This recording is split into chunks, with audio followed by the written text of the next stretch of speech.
Hey, everybody. Welcome back. It's Word Balloon, the comic book conversation show. John Suntress here with my co-host for tonight, Gabe Hardman. Good to see you, Hello, Gabe. John. Absolutely. And we're starting on a new bold adventure. Gabe was saying on Twitter, where's there a good Outer Limits podcast, meaning the original series? And I'm like, God, that'd be great. I would totally talk about the Outer Limits. And so here we are. We're calling it To the Outer Limit. But that's the plan for tonight. Eventually, we will have our own feed for this podcast. But I think to introduce it to the Word Balloon audience, where I've got a few eyeballs here, I thought it was a good idea to give us the head start and everything, and get the ball rolling. Yeah, here's the thing though. Like, so I'm now some kind of podcaster here, but the idea was for somebody else to make a podcast about the Outer Limits that I could listen to while I was working. Well, but since that didn't materialize, here we are. Michael Corleone, I had to drag you back in. I'm sorry, man. I understand. Well, you're always a good co-host on Scene Missing when we talk movies. Yeah, that was quite a while ago, so we'll see. No, we did one with Karina a little while ago and stuff. And yeah. And seriously, Hillary always wants to have you on, and I always think, because of the coast issues and stuff, that it might be easier to do West Coast, East Coast versions and everything. So, whatever. It's not like, I mean, I know. how you'd like. Well, but I'm saying as far as your own schedule and your own availability and stuff. So. Yeah, we should have Hillary as a guest on here. He talked to me about the Outer Limits on Twitter. He could talk about this. Oh, stuff. Absolutely. So here, John Freeman, be the pod you want to see in the world, Mr. Hardman. Absolutely. And Jeremy, good evening. Nice to see you. And Paul says, sell me on how Outer Limits isn't equal to the Twilight Zone or better. I can do that. Yeah, feel free. Here's the thing. The Twilight Zone is obviously an enormously influential show and a very inspired show, and it's driven very much by, Rod Serling and the sensibility that he brought, and the other writers that they brought in. But it's primarily a writer-driven show. Everything else about it was incredibly conventional. I mean, the way it was produced was conventional, and I think that's something that makes it the kind of lasting, accessible thing. And obviously, it was more popular at the time because it lasted a lot longer then. But what to me makes the Outer Limits interesting is that it brings everything together. It's more like filmmaking than it is just a television show with great scripts that are then set up by a crew that executes them in a like a by the numbers way. It's just the content that's driving the Twilight Zone. And I think that with the Outer Limits, it's more like the whole package. You have great directors who worked on it. You have a very passionate core production team, led by Leslie Stevens and Joseph Stefano, who crafted something really unique in a lot of ways because they didn't always know exactly what they were doing as far as television is concerned, and they were pushing the bounds of what they had. And they brought on really, really talented people like Conrad Hall, who's the cinematographer, the director of photography for many of the first season episodes, who went on to be one of the greatest cinematographers of all time, and won Academy Awards and was the best of the best.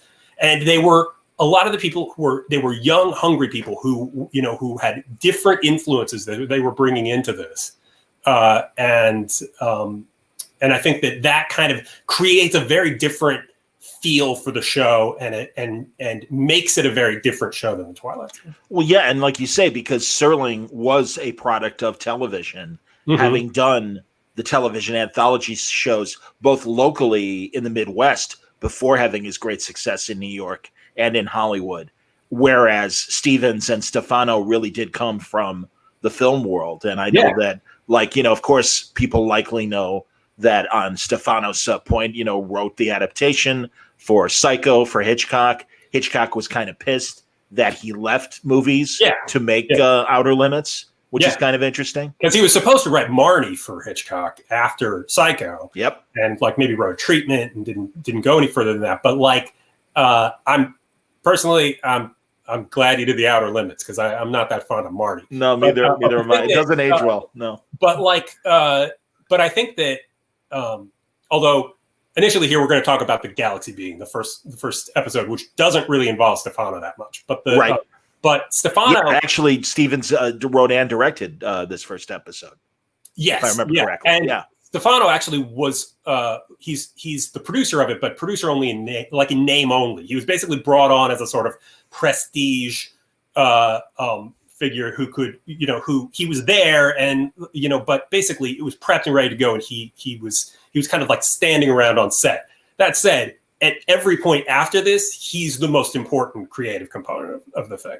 It's Leslie Stevens' company that initiated and produced it and everything, but but Stefano became the producer and he was like the creative producer and really in charge of the writing and, selecting crew and all that sort of stuff. So, but like Stefano is really important and all you have to do is look at Psycho.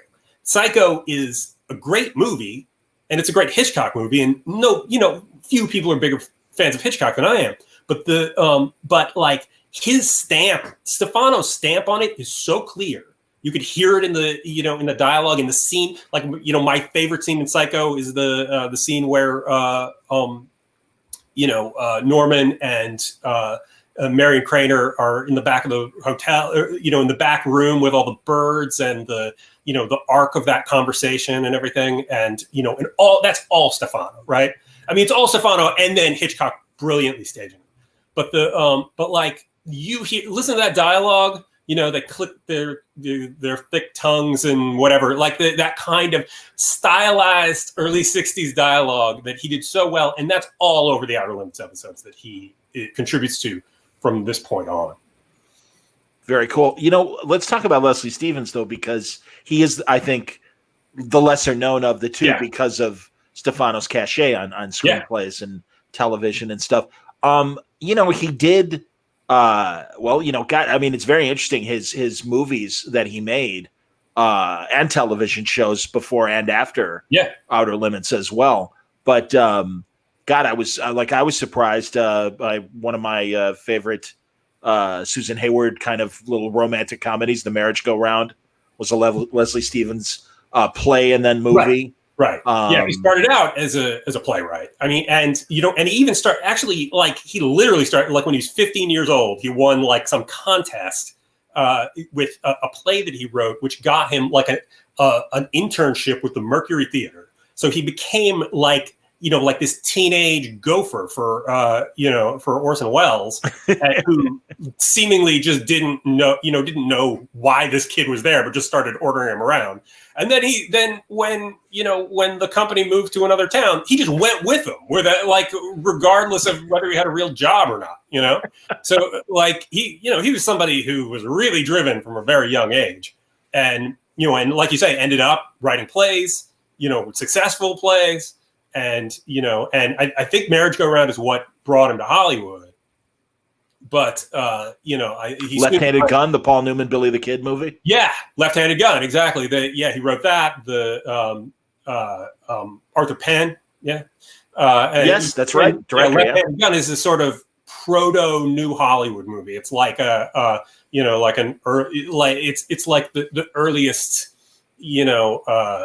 glimpse of that kind of more existential Bonnie and Clyde sort of stuff that you get in the 70s. Yes. And, and smart and, psychologically thoughtful, more so than other Westerns of the time. I don't love that movie, but I get it. I mean, it's an interesting movie though. Yeah. I agree. I'm not a big fan either, but it is unconventional that way. Yeah. So that's kind of neat. So did you find much research about his company, his production company? Daystar? Yeah. Like, so, I mean, he started the company obviously to protect his work, to be able to, he starts as a writer, and as happens a lot of the time, Billy Wilder or whoever, they become directors and they become producers to protect their work so that they can, because they feel directors and other producers and whatever are coming in and screwing everything up. So like he starts this company, for that, and they produce a feature, which is this, like Marriage Go Round and stuff. That was a huge movie, and Left Handed Gun is a studio movie, then he writes and directs this super tiny feature.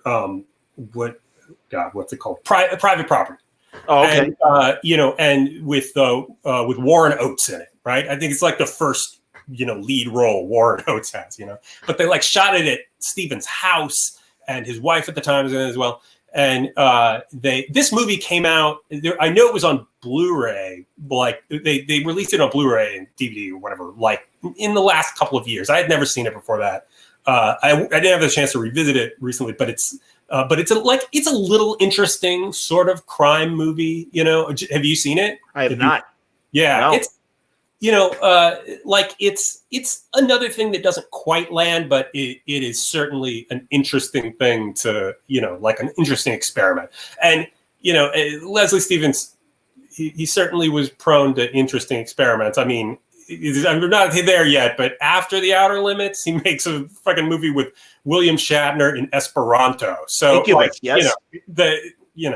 Yeah. Well, and even later in the 70s, and I unfortunately it doesn't hold up, but I was riveted in the early 70s about his spy show Search with Hugh O'Brien, Doug McClure, and Tony Franciosa. He also did the Name of the Game he did the Tony Franciosa. Name of the Game was A Wheel, and it was an investigative magazine. Yes, and the leads were all investigative reporters for this magazine, and Franciosa was one, and Hugh O'Brien as well. But he did all the Franciosa stories. And then Search was really interesting, especially in today's technology, because essentially it was spies that had cameras and microphones on their person disguised as jewelry. Like one of them, because it was the 70s, wore a pendant. The other had with a camera. The other had a ring. And there was like a mission control center observing the spies when they were in the field, and Burgess Meredith was the spy master in Mission Control. Oh, interesting! And it's on Warner Home Archive.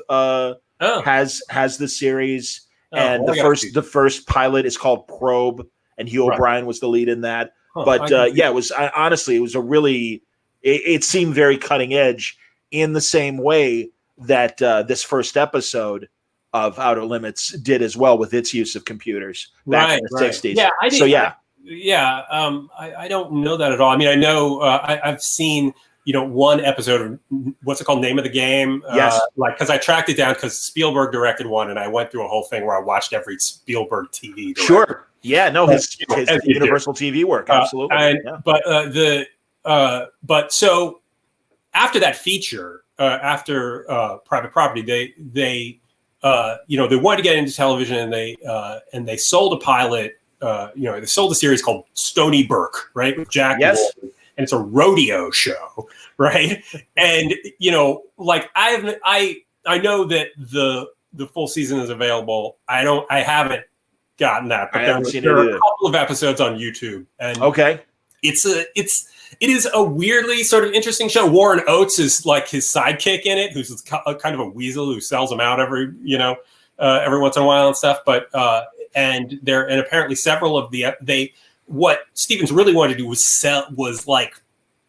to create enough shows to get on the air that they could that they could be employing all of these people all the time. Oh, sure. It kind of created this core group of young talented people like Dominic Frontieri, who was the composer but also an executive at Daystar. And Bob Justman, the AD, who then went on to Star Trek, and then and Ted McCord, who's an old timer cinematographer, but apparently very open to stuff. And his his assistant camera or whatever was Conrad Hall, who then got bumped up to director of photography. And but so like over the course of Stony Brook, there are multiple episodes that are basically like backdoor pilots there's like 3 different backdoor pilots in Wow. season 1 of Stony Burke, right? Where they were trying to launch other shows, like I think it's called The Weapons Man, but that's on YouTube. It really does not hold up, like, as far as, the portrayal of, Asian people and the portrayal of, cultural stuff. But it is a crazy interesting show. Conrad Hall shot that one, and it's like, but the guest character in it is this kind of weapons expert guy who also knows lots about, Zen Buddhism or something. Like that's the hook, and so like they, but none of those pilots sold. Like none of those backdoor pilots went anywhere.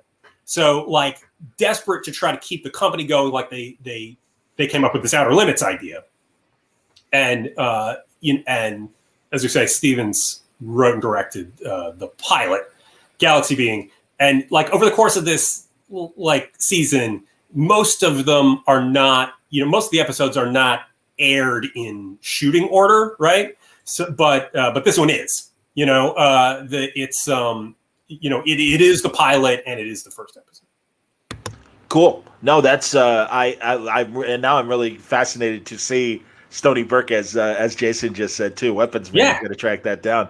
So I love finding those shows that slip through the cracks. Slattery's People, Great Richard Crenna, right? Government or lawyery kind of show, things like that. Here's an interesting question from Ed. How many of the episodes deal with real science concepts like cosmic microwave background radiation? Good point, Ed. And certainly, Galaxy Being is one that tries to answer the explore the world of technology of the moment and the potential of that early 60s period of more unknowns than knowns. In fact, one of my favorite interviews that I've ever heard is Studs Terkel interviewing Arthur C. Clarke from 1962. Mm-hmm. So this is so early in the space program, and he's literally postulating, well, when we get to the other planets, if we find atmosphere on these planets, ... Yeah. And again, just speculating what we don't already know. And that's, I think, one of the great things. And also in the Galaxy Being, for me, being a radio guy, that combination of this small radio station and the character that Cliff Robertson plays, being kind of an amateur scientist himself, and just playing with the idea of having a big radio station that has to cover 200 miles, as they say in the show. But it's kind of this desolate area of Southern California. That we're sending these radio waves out there. How far do they carry? And those kinds of questions, kind of being explored. But it also, it kind of hooks it into a kind of practical reality that you can understand, I mean, if this episode was set, in the episode, Cliff Robertson is, he's a scientist, but he's working at, but he also owns he and his brother kind of co-own. It's a little unclear. The fact that it's, if this was set in a laboratory or whatever, then I don't think you would have that hook and that kind of human quality of it, the down to earth quality of it. And I think anybody, the standard idea would be to just, this is, the standard sci-fi idea was, this is a scientist working in labs and, whatever. But, actually making the point that he, there's a couple of meta-ish things about this episode where really making the point that, that these, that the real innovations don't come out of big labs, which is like a exchange of dialogue. Well, this is an independently produced show, right? It's not a studio show. It got picked up by ABC, but they are an independent production company that was based out of this building at the end of the Sunset Strip, right near Beverly Hills. That was the Bing Crosby production building, right? It's still there. You could see it if you're driving to Beverly Hills. From West Hollywood, but they're explicitly saying in it, we're, that the important people are the small guy who's trying to do something on their own. Right. And then the thing in it is, the you see the creature it's through a television set. It's a 3D television set, basically, right? Yep. And so like they're saying that this is that they're all sort of meta. I mean, obviously there's a meta quality to just it's about watching a TV show, but like it's at the same time it's like the it's almost saying that TV could be important. That TV could be something of value. And this is at the same time as, that at the time FCC chairman, was it Newton Minnow? Newton Minnow from suburban Chicago, from my own area growing up. Greatest, most ridiculous name, short of Sugar Smallhouse. Might still be alive. I mean, I believe because I remember seeing a public television documentary about him made around 2015, and he was in his 90s, but very alert and very much alive. Yeah. So anyway, he was the one who said that television was a vast wasteland right around this time, right? So I mean, in a way that it's kind of like it's saying no, it's not. I mean, there's something of value here. Absolutely. Through this sci-fi show. But as far as like the sci-fi concept question, that was sort of that. I mean, The Twilight Zone in a lot of ways is more of a fantasy show, right? It's more of a show about fantastical things that can happen, and you go along with that because it's sending a message, it's telling you a kind of, a fantastical story to prove a point or make a point. But and at the beginning of this, they kind of set out to say that these things are going to be, that these shows are going to be more rooted in hardcore sci-fi ideas and then blah, blah, blah. And that really doesn't turn out to be true, right? I mean, it's true for this one, but as soon as Stefano becomes involved, he's clearly a lot less interested in that. And, his sensibilities have a lot more sort of gothic quality to them. Sure. It really comes out later on. But there's all, between this episode, but also, the Stefano stuff later is very grounded in a kind of humanism, right? Like there's, and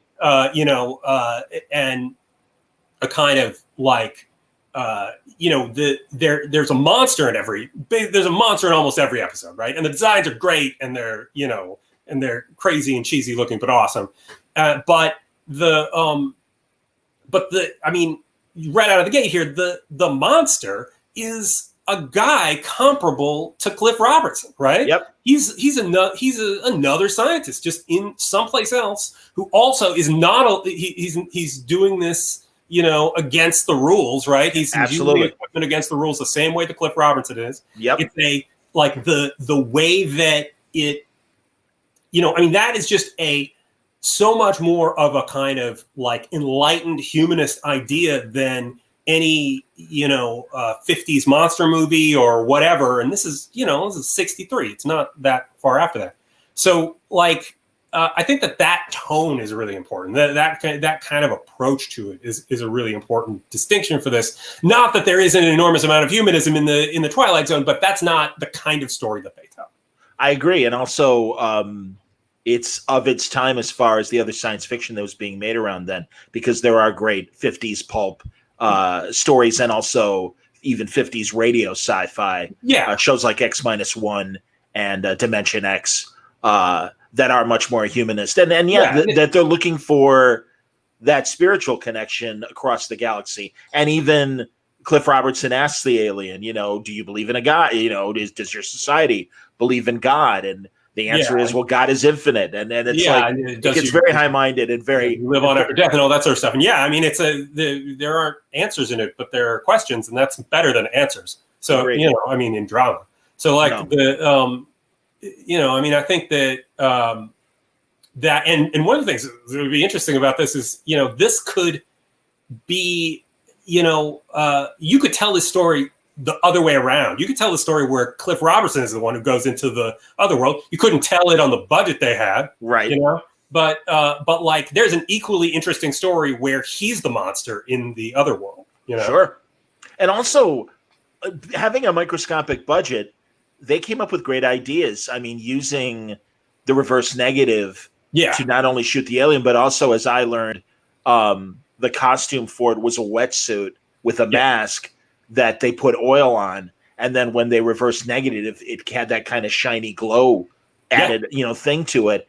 That's amazing. And also one of the reasons why things get crazy in the second season, and Stevenson and Stefano leave, is because they had to shoot these things in 6 days, these episodes, which is the same kind of schedule that all hour-long live-action TV was going through. And I mean, I know, hearing people like James Garner talk about the Maverick shooting schedule, that's why a lot of those shows ended up having multiple leads kind of rotating and two different crews shooting, because to maintain that 6 day a week schedule and try and put something on the air was just insane. Yeah, but also this is an independently made anthology show. They had to I think they had standing sets or not standing sets, they had stages at a studio that was on a lot that was like a television lot. But an anthology show means you don't have standing sets. You don't have the ability to amortize that money over multiple episodes, right? You don't build the Bat Cave or the saloon or whatever or the Bridge of the Enterprise and go back to it every week and not have to spend that money. So you have to spend money every week on sets. You have to spend money every week, on all sorts of things that you can't rely on anything. You have a new cast every week. You have a new and so and you have to tell a whole story every week. It's not which is, I mean, I guess even in non-anthology shows at the time, back then, you still probably have to do that. It wasn't like there was serialization, but still, it's incredibly daunting for very little money, and yet they managed to turn it into something really amazing. But they also frequently went over budget and put quality above the money, and that's part of why they didn't continue around the second season. Okay, because that's fair too, obviously. Now it debuted the year that the Twilight Zone was in its 5th and final season. Is that right? And also comparatively to the Twilight Zone, their season 4 was an hour-long show, but season 5 went back to a half hour. Right. Outer Limits was always 60 minutes. One 2-parter that we will get to. Yeah. But it is, and also choosing the casting that they did, it's, I think, I mean, again, you can't deny that Twilight Zone had an influence in Outer Limits in tone and production. And truly, not only Cliff Robertson, but also Lee Phillip, the female lead, and the other main lead, whose name is escaping me right now. Yeah, we're all Twilight Zone vets. I've got the cast list, and I'll mention it. But later in the series, when they have other really good actors coming in, a lot of that was Stefano being basically a novice producer and just going, fuck it, I want quality. I'm going to go for it. If somebody is there, I think that there were there's a few episodes where a couple episodes in a row, like the Six-Fingered Man, I think it was David McCallum, and a couple other things where they, a couple actors were British actors were in Hollywood for to shoot some other movie, and they just found out about it and pitched them, the idea of doing an Outer Limits, and they and they went for it. But I think that. But Cliff Robertson is a great choice for this. I mean, absolutely. It's not really it's not even really conventional casting for a scientist. Absolutely. Well, two things I learned watching his Television Academy oral history interview. He said he never considered himself really that much of a science fiction guy, and when they asked him what attracted him to the project, he was very honest and said, "They paid me a lot of money." Yeah, and I mean, this was the time that we had done PT 109, and I'm not sure, and I'm sure around the time of Days of Wine and Roses, the television show. It must be a little after Days of Wine and Roses. And he was on the live TV version. He was on the TV version, which is great. And if you seek that out, it's really worth it. I saw it in a theater last year at UCLA during the Festival of Preservation.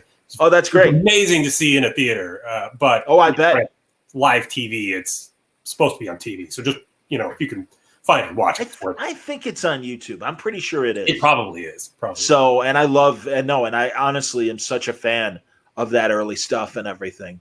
So, but I mean, I think that he's interesting casting for it, and it's, and I think that makes it better. I mean, you could just the lazy casting of it would be somebody, Wally Cox or something. I mean, like I don't know what a name people would know would be, but and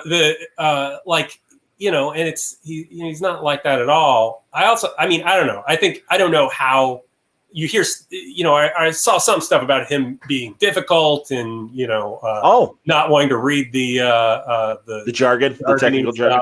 I mean, I met him very briefly when he was very, very old working on Spider-Man 3, right? He was old Uncle Ben, right? Right, absolutely. And so there was like a flashback scene, and and he was he came down for that, and he was really, really old. He was very old. So I didn't ask him about the galaxy being. Well, it was interesting. You can find a behind the scenes Outer Limits thing on YouTube. God, I'm sorry I don't have YouTube up, or I'd put it in the chat. But he was much more cognizant of what led up to it than he was in his oral history interview. And spoke to the fact that, he was this amateur scientist, the other observations he made. I brought up the cast because actually Lee Phillips was his brother in the story, the co-owner of the radio station. And again, being an old radio guy, I loved it because I'm honestly, even the equipment that they used, that stuff was built to last. And a lot of my early radio jobs did have those kinds of control, the mixer and even the giant turntable and stuff for real. Nice. Yeah. So it was really a pleasure seeing all that as part of it. But yeah, Lee Phillips was the actor. Now, who was, I got to find the, yes, Jacqueline Scott was Carol Maxwell. And she, in particular, one of my favorite Twilight Zones that she was in was the previous season, season 4, the parallel where Steve Forrest is the astronaut who goes to a parallel Earth. Oh, yeah. And there are just these very small differences. He's a major in the space program on our Earth, but in the alternate world, he's a colonel.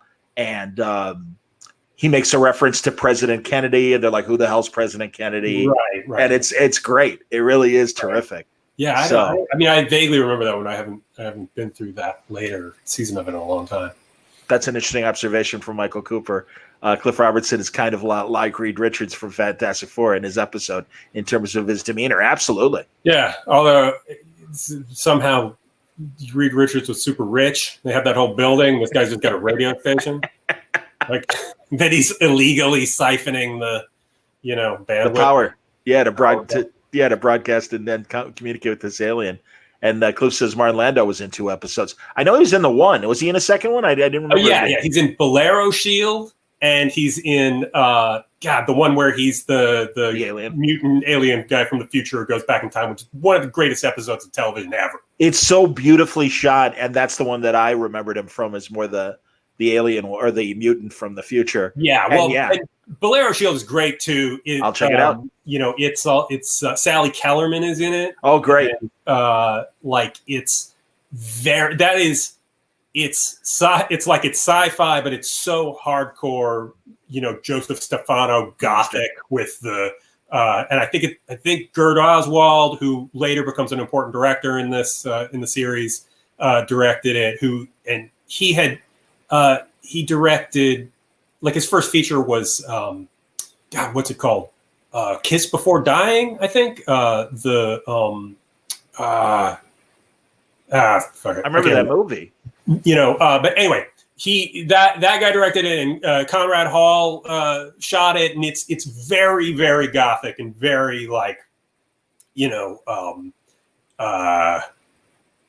stylized. Everything about it is stylized. The dialogue and it's really interesting. That's cool. No, and really, it's going to be fun rewatching these because it's been a long time since I have watched these. Yeah. So I will be coming into them with fresh eyes in a lot of cases.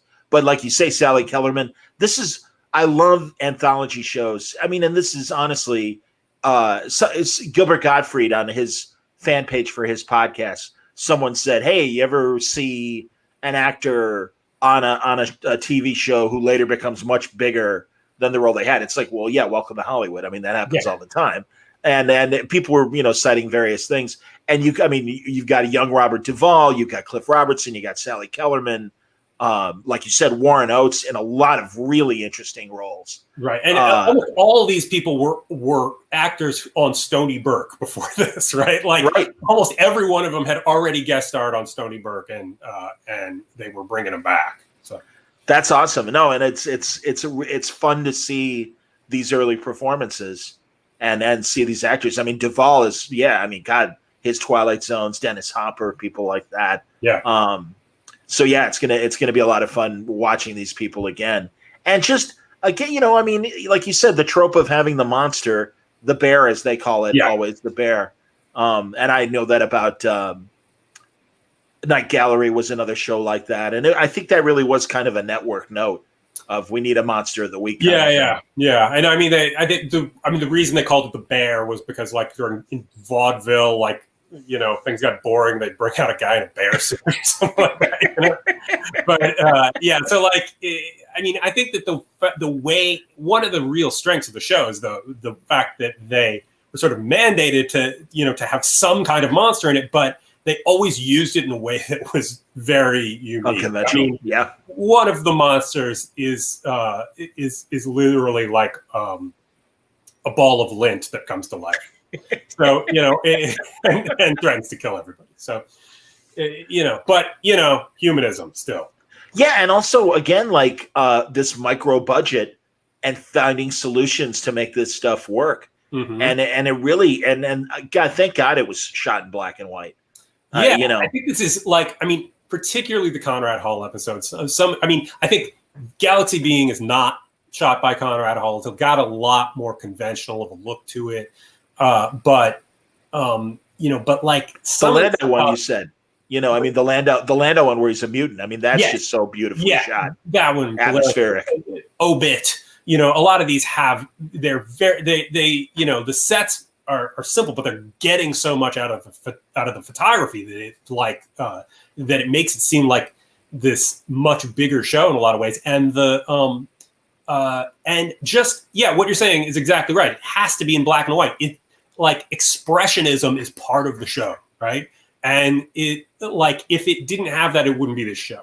And you can't say that about the Twilight Zone. Twilight Zone is visually prosaic, but this show, when it's at its best, is great filmmaking. I agree. No, those are interesting points. Absolutely. Yeah, I can't wait to talk about a lot of these other episodes that are coming up. The connection to Watchmen, the Watchmen comic. Yeah. It's fun to explore when we get to that one. Yeah, here. And someone mentioned earlier in the chat, if you're not already aware, if you have Amazon Prime, it's up there. In fact, the 90s version is also up there. Someone else had mentioned, and I put it up on the screen, that Daily Motion does have Galaxy Being on its site as well. So I can't. I mean, and again, you can get it on DVD, you can get it on Blu-ray. I have the Blu-rays, and they really do look amazing. And I was just revisiting that, and it really looks incredible. Are there any commentaries or specials? Yeah. There are definitely commentaries. David J. Scow, who wrote the Outer Limits Companion, where the main book about this, where I'm getting a lot of the information. Oh, cool. He does commentaries for, I know he does one for the Galaxy Being and for several others. And there may be other people who do other commentaries as well. I can't remember, but we'll find out as we go. Well, and that's the tragedy of it being nearly 60 years old, is who's left of the original cast and crew. And that's why Robert Culp talks about his episodes on the Television Academy website. Yeah. They are YouTube's produced, but they're not on the full-length interviews are not normally on YouTube. Only highlights are. Yeah. But if you go to the website, it's so well put together in terms of, if you just do a show search for Outer Limits, it will list all the interviews that they've done about the show. There aren't that many. Justman is up there talking about it. Cliff Robertson and Culp are the only ones I think that are up there. Right. I love. And did we say Bob Justman he's the AD on the show who then goes on to work on Star Trek and becomes a huge first season of Next Generation, and he's one of those guys who's and honestly I haven't watched the Culp one yet, but of the three, like I said, Robertson was kind of sketchy in terms of his memory about it, and in fact also did a Stony Burke. But was he Stony Burke? I don't think he was. Jack Lord was Stony Burke. That's right. Jack Lord, of course, was. Yes. My God, John. I know. Well, and you'd said it earlier. Yeah, and Steven points out, I guess, that Duvall did 2 Outer Limits back then. Yeah. And I can't remember the titles off the top of my head. Oh, that's funny. And I guess Isham, man, I wish I had known this when the times I spoke to Len Wein, but he says he remembers that Len Wein quit editing Watchmen because he thought Alan Moore was ripping off Architects of Fear that great episode. I've definitely heard that. Like that's sort of a classic, anecdote about that. I mean, like, which I think that's kind of a marginal criticism of Watchmen. I think so. Like I don't really think that like taking that basic concept and it's not what the book was about. No, if you think it really wasn't. If you think it's just like a superhero serial book, that's what it's about. But absolutely, that's not really what it's about. There you go. And William tells us that Robert Culp. By the way, William Meyer, everybody, the animated intro that I use for Word Balloon. This is the creator of that, William Meyer, who did that 7 years ago, and it gives me the opportunity on screen to thank William again for that contribution to Word Balloon. But Robert Culp's Television Academy interview about his 3 episodes of The Outer Limits. Yeah. Nice. I mean, I love the fact that Culp really did embrace comic books and science fiction. And was an aspiring cartoonist. We'll talk about it on the Architects of Fear one, but apparently he was like a nightmare to work with on the show, and he would constantly be suggesting things that were impossible at the last minute, and doing all of the. You've always heard. I mean, you hear that he was difficult, but that doesn't make him any less interesting of an actor. That's fine. My buddy. Knew Hugh Hefner and got to broadcast for 2 days from the mansion in LA and got to sit down with Culp and really talk. And this was late, like 1999 or 2000, about 20 years ago. And had an amazing conversation with him and knew enough to ask about not only I Spy, but also, and a little bit about Greatest American Hero, but really Bob Carroll, Ted and Alice, and track down his show with Peckinpah. I can understand that about Culp. And then, Culp even copped to that in the I Spy commentaries, that he wasn't always easy to work with. And kind of gave Sheldon Leonard fits, who produced the show. Very interesting. Yeah. And also in our post-Cosby Me Too awareness and stuff, really interesting hearing talk about the relationship with Cosby and also the way they dealt with Sheldon Leonard, frankly, in different ways. Because Cosby really was like the good son, as opposed to Robert Culp and everything. As far as this isn't the I Spy show, though, John. I understand, but other comic book artist writer who's super into I Spy, and then every single week you're going to have to wrangle with the Bill Cosby of it all. Oh man, I honestly. Sorry, I'll stay on the tangent for a second. I was a massive I Spy fan, and it really bums me out. And I have the DVDs because it was pre-awareness. What's that? Some people are awful. What are you going to do? But it's a fascinating show and so atypical of everything else that Sheldon Leonard made. So that's why I was really interested about it and everything. So, but so there you go. But really, no, I think Galaxy Being is a great first episode. Yeah. I think it really did kind of set the tone for the show. Again, things got a little more atmospheric in the film shooting and everything, and in subsequent episodes. And Stevens writes and directs other episodes of it, but this is the one episode that is purely Leslie Stevens. After this, immediately after this, Stefano is the producer of the show, and he's the one guiding things. So, it's Stevens has some degree of control over that, it was his company and everything. But like apparently he really pulled back, and Stefano was the kind of creative lead for the rest of the show, the rest of the first season. Yeah, no, and as you say, as opposed to Twilight Zone, that really did have such a murderer's row of so many great science fiction writers and stuff. This really was the Leslie and Joe show. And also apparently when they looked to try to bring in specifically sci-fi writers like Arthur C. Clarke, they didn't pitch him anything that worked for this show, right? Okay, they didn't use it too big, probably, or just not.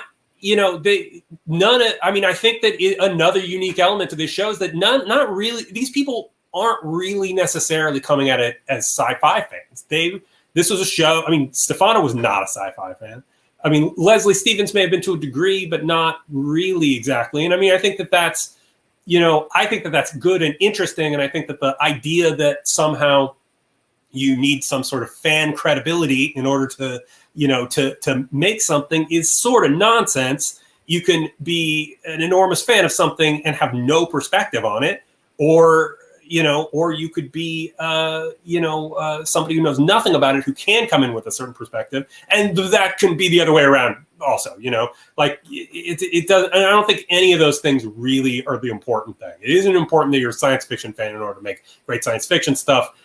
You can be or you can't be, but sometimes people come in like Nicholas Meyer on Star Trek II, or like Joseph Stefano in The Outer Limits, and they are just bringing something different and an interesting angle on it.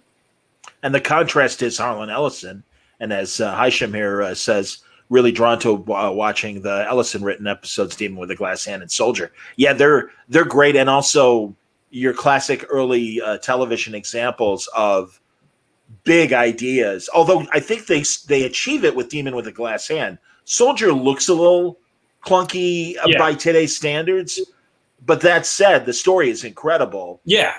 And yeah, so if you can kind of compartmentalize the limitations of technology and television of that period and just appreciate the story.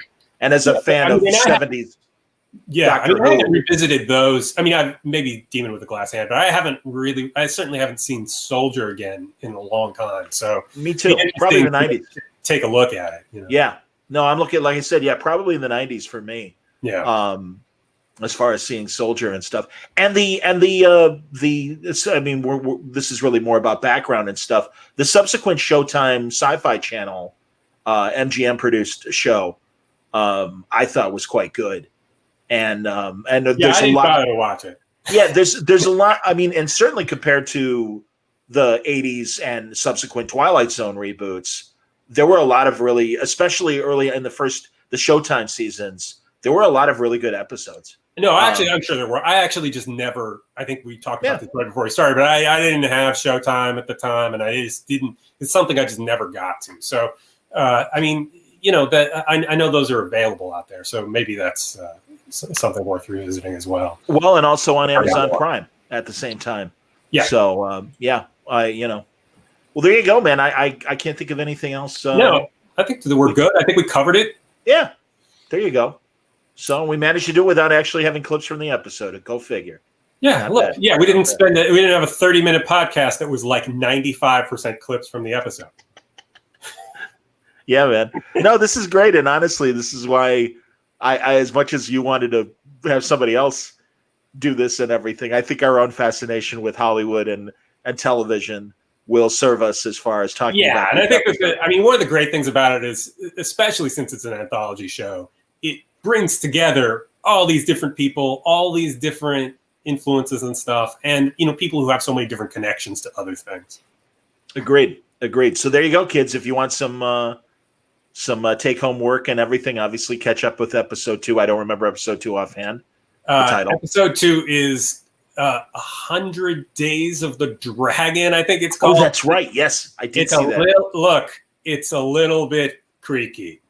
That's fine. But, there are some challenging things for 2020 in it, but it's in terms of sensitivity, possibly, or okay. And again, maybe it's also potentially relevant to our current time. So it's both. You gotta just watch it. You'll see.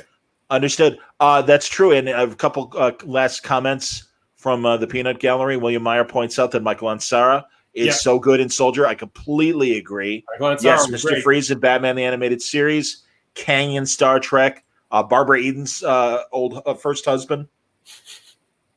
And I can't remember the Western that he did. Maybe it was Broken Arrow on TV. I think it was. Oh, TV Western. I don't know. I think he did Broken Arrow. You see, my dear departed aunt who made it to almost 100 loved watching classic TV. Like MeTV was a godsend to her, and she literally was beside herself. Like, I remember watching this stuff when it was new, and I don't remember any of these episodes, so it's new to me again. Yeah, and she was so thrilled. And it's that pacing, that slow pacing. It was perfect for her attention span. She did. It was so great to watch old TV with her. Right. She's like, I kind of remember this one. So there you go. And I do remember seeing Michael and Sarah Westerns with her. So that's pretty wild. And then Michael Cooper appreciates the conversation. So thank you very much, Michael, for watching. Thank you all for watching. Actually, Michael was very excited. I did a Star Trek Lower Decks review of episode 1 with Franco. Cool. Yeah. And I got to tell you, Gabe, you know my issues with new Star Trek. I'm optimistic about this show. Well, that's great. I'm not going to watch it because it's a cartoon and I'm not a child. So it's, we'll see. That's awesome. Oh my God. How can you say that? Oh my God. All right, dude. So something to make somebody angry. That's all right. I know. And it honestly, it's the best made CBS Star Trek show that I have seen of all the new Trek. Okay. And whatever. Thank you, man. That's nice. A pleasure to hear us talk. Outer Limits now on watch list. Have a great night. Very good. I'm glad we're creating converts. And Michael says, yes, he's not a child as well. There we go. And John's laughing. I appreciate that, guys. No, thanks a lot. And so next week we will check out 100 Days of the Dragon. I believe that's what it's called. Yeah, sounds right. And we will cringe with everybody else. But I like that. Unfortunately, I do like that there might be some shows that don't jive with but it's also about sensibilities. It's also about a fake president. So exciting. It's not relevant. There you go. So we will now return control of your television set to you. But make sure you join us next week when we take over control again and we go to the Outer Limit. Thank you very much. Thank you.